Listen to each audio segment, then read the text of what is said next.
भर्ती election sale में एक दफ़ो बीहर नाज़रीन तव्हांखे चऊं था भलीकार नाज़रीन प्रोग्राम के हिन हिस्से में असां बलूचिस्तान की सियासी सूरत हाल ते नज़र विझंदासीं ॾिसंदासीं त कहिड़ी पार्टी मज़बूत है बलूचिस्तान में ऐं कहिड़ी पार्टी जेका हिन टाइम लीड करे पई ऐं कहिड़ी पार्टी जा डाउनफॉल है इहो असां डिस्कस कंदासीं। इरफान साहब तव्हां हाणे ईंदमि त इहो ॿुधाइजो त छा सूरत हाल आहे बलूचिस्तान में ऐं कीअं था ॾिसो, छा पीपल्स पार्टी हिन दफ़े बलूचिस्तान में लीड कंदी या कहिड़ी पार्टी लीड कंदी? ॾिसो 2018 जे आम चूंडुनि में बलूचिस्तान जी सियासी मंज़रनामे में जेके दिलचस्प तब्दीलियूं साम्हूं आयूं उन्हनि मां हिकु चूंडुनि खां कुझु महीना पहिरियां वजूद में आयल जमायत बलूचिस्तान अवामी पार्टी यानी BAP जंहिंखे असीं बाब चऊं था उनजो चूंडुनि में अक्सरियत हासिल करणु ऐं उनजे क़यादत में सूबे में इत्तेहादी हुकूमत ठहण हुई। बलूचिस्तान में हिकु ॿी तब्दीली उहा हुई त पहिरियों भेरो पाकिस्तान तहरीक इंसाफ़ हिन सूबे मां क़ौमी असेंबली जूं 2 ऐं सूबाई असेंबलीअ जूं 7 सीटूं खटियूं। इन्हनि ॿिन्ही पार्टियुनि जी कामयाबी जे उबतड़ पाकिस्तान जे 2 वॾियुनि सियासी पार्टियुनि मां हिकु पाकिस्तान पीपल्स पार्टी 2018 जे चूंडुनि में बलूचिस्तान मां हिकु बि सीट न खटे सघी हुई, जॾहिं त 2013 जे आम चूंडुनि में सभ खां वधीक सीटूं खटींदड़ मुस्लिम लीग नून खे रुगो हिकु सीट मिली। पर हाणे 2024 जे चूंडुनि खां अॻु बलूचिस्तान जी सूरत हाल मुकमिल तौर ते तब्दील थी चुकी आहे। एक तरफ़ अक्सरियती इलेक्टेबल्स बलूचिस्तान अवामी पार्टी के अलविदा चई चुका आहिनि, जॾहिं त ॿिए तरफ़ तहरीक इंसाफ़ जी टिकट ते कामयाब थींदड़नि जी अक्सरियत आहे जन हाणे अॻूणे वज़ीर आज़म यानी इमरान ख़ान जी पार्टी छॾे ॾिनी आहे। सियासी मुबसरनि मूजिबि चूंडियल नुमाइंदनि जे वञण सबबि बलूचिस्तान अवामी पार्टी जी पोज़ीशन 2018 जे मुक़ाबले में हाणे कमज़ोर थी वई आहे ऐं उन्हनि मां कुझु शख़्सियतुनि जी मुस्लिम लीग नून ऐं पीपल्स पार्टी में शामिल थियण खां पोइ ॿिन्हिनि वॾियुनि पार्टियुनि यानी PP ऐं नून लीग जी पोज़ीशन सूबे में मज़बूत थी वई आहे ऐं हाणे इहो अंदाज़ो लॻाइणु मुश्किल न आहे त बलूचिस्तान जूं समूरियूं वॾियूं सियासी पार्टियूं चूंडियल नुमाइंदनि ते मुनसिर आहिनि या उन्हनि ते रिलाए कनि थियूं।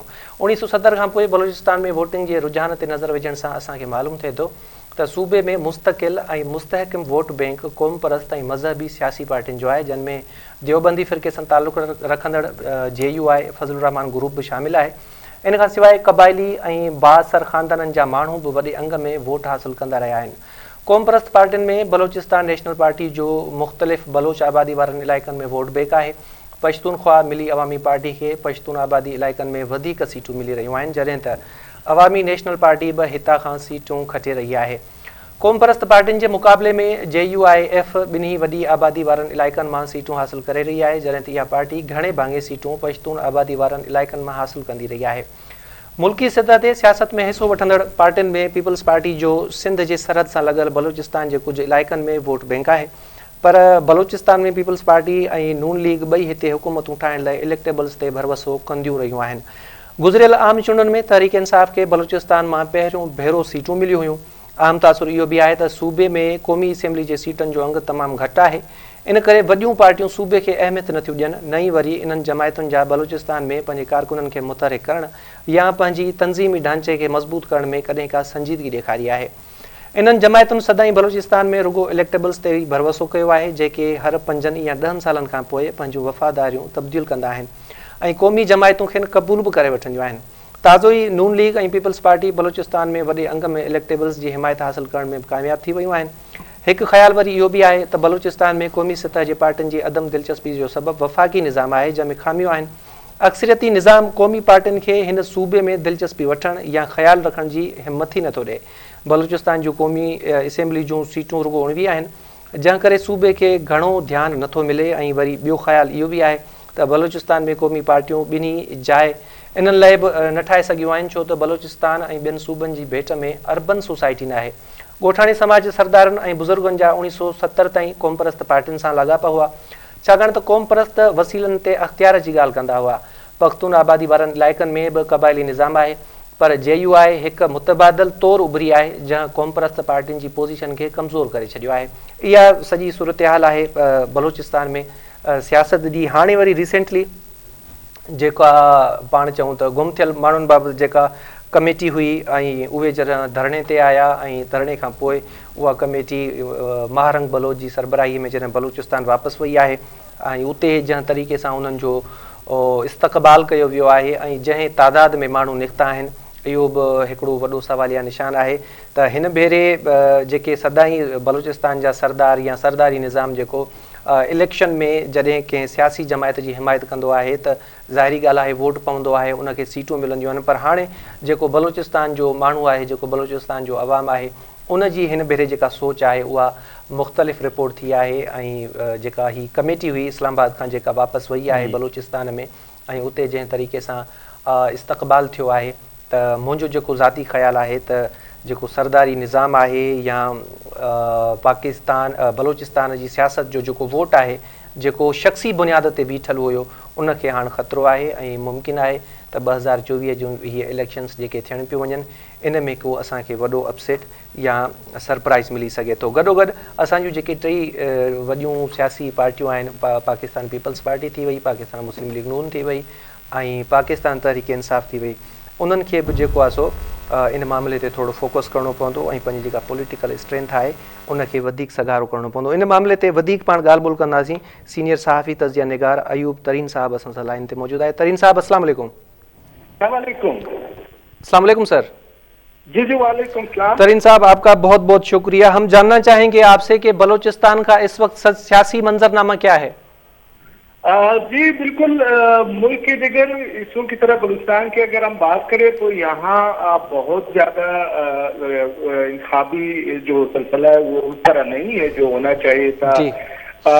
बिलखसूस अगर हम क्वेटा की बात करें तो उसके मुख्तलिफ वजूहात है। एक तो यहाँ सर्दी ज्यादा है, फिर दूसरा यहाँ ज्यादातर जो तालीमी इदारे वो बंद हो चुके हैं, तो इस सूरत हाल में ज्यादातर क्वेटा के शहरी बाहर जाते हैं, कराची, लाहौर, इस्लामाबाद का ही रुख करते हैं 3 महीनों की जो छुट्टियां होती है। तो एक बड़ी वजह ये है। दूसरी, अब कल बलूचिस्तान नेशनल पार्टी ने क्वेटा में एक जलसे का ऐलान किया है, लेकिन उससे एक दिन पहले यानी गुज़िश्ता रोज हुआ जिसमें क्वेटा में बगैर दफा 144 अभी तक बलूचिस्तान में वो मोमेंटम नहीं में है। सिद्दी और नसीराबाद जो इलाका इतलात आ रहा है वहाँ पे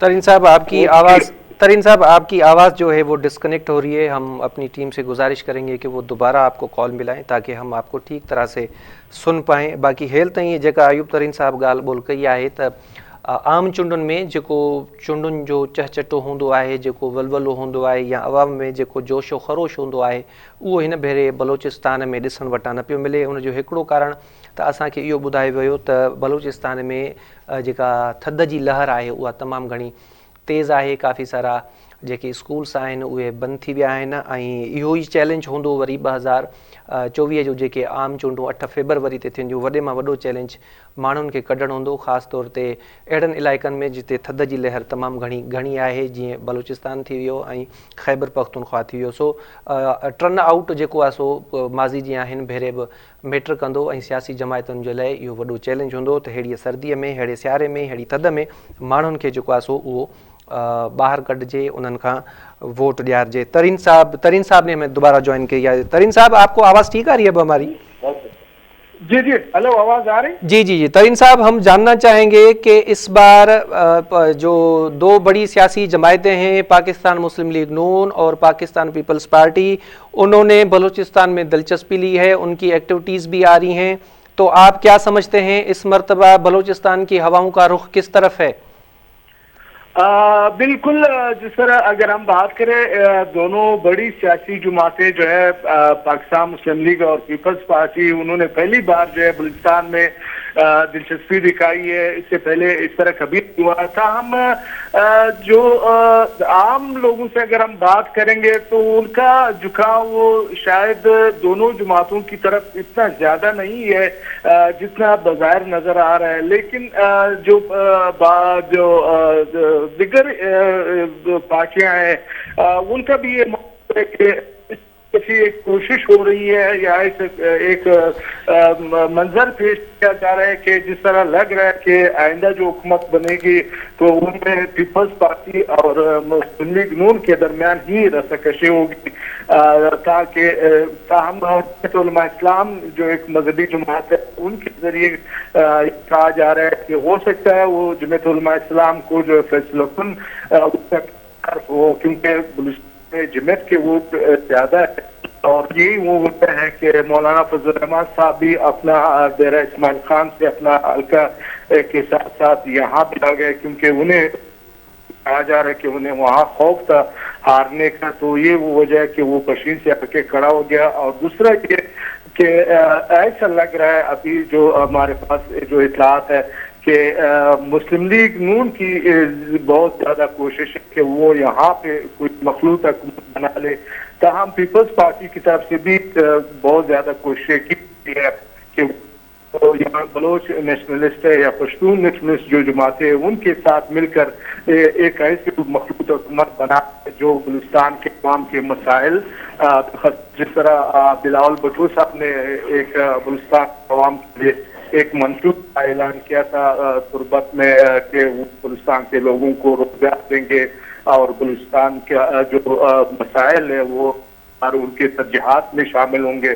तो ये सूरत हाल है इस वक्त, लेकिन अभी क्लियर वाज़ेह कोई तस्वीर क्लियर नजर नहीं आ रही, क्योंकि अभी ऐसा ऐसा जब ये फरवरी का महीना शुरू होगा तो उसमें फिर ज्यादा सूरत हाल क्लियर हो जाएगी कौन सी जमात।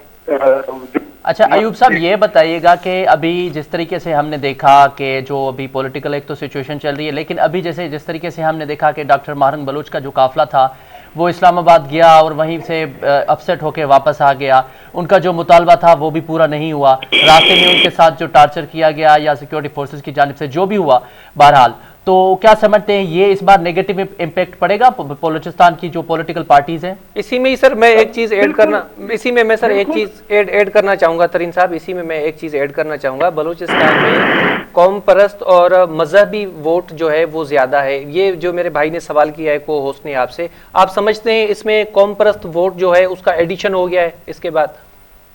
जी, में इस वक्त जो बलोच को मार्केट खास बलूचिस्तान नेशनल पार्टी की बात करें सरदार अख्तर मेंगल की, तो उनकी तरफ झुकाव ज्यादा हो जाएगा। दूसरी जानिब नेशनल पार्टी है वो भी इस इंतखाबात में कंटेस्ट कर रही है, लेकिन अब तक के जो जब बलोच जेसी कमेटी की जानिब से माहरंग बलोच का जिस तरह इस्तकबाल हुआ था, उसके बाद मुंतशिर हुए थे तो उन्होंने बलूचिस्तान नेशनल पार्टी के और पीपल्स पार्टी के और सियासी जो कॉम्परस जमात है उनके पोस्टर वगैरह फाड़ दिए थे। मतलब उससे ऐसा लगा कि वो इस सिस्टम से, ये जमहूरी सिस्टम से नाखुश। तो लेकिन आज जब माहर बलोच क्वेटा में एक जलसा भी किया जिसमें लोगों की बहुत बड़ी तादाद ने शिरकत की, शबानी क्रिकेट स्टेडियम रखच बना जिसमें खवातीन और बच्चे भी, और इनमें ज्यादातर वो लोग थे, वो खवातीन और बच्चे थे जिन रिश्तेदार अपने जो है वो लापता हो चुके, उन्होंने अपने हाथों में पोस्टर भी लिए थे और उनका मुतालबा भी ये था कि उनके जो लवाकिन है, जो लापता है, उनको मंजर आम पर लाया जाए। और अगर ठीक है तरीन साहब, बहुत बहुत मेहरबानी आपकी, बहुत बहुत शुक्रिया, आपने हमें वक्त दिया। लेकिन इरफान साहब हिते ब्रेक जो टाइम थी आहे, ब्रेक वठंदासीं, ब्रेक खां पोइ वरी गुफ्तगू जारी रहंदी। नाज़रीन हिते वठंदासीं मुख़्तसर ब्रेक खां पोइ असांजी ॻाल्हि ॿोल कंटिन्यू कंदासीं।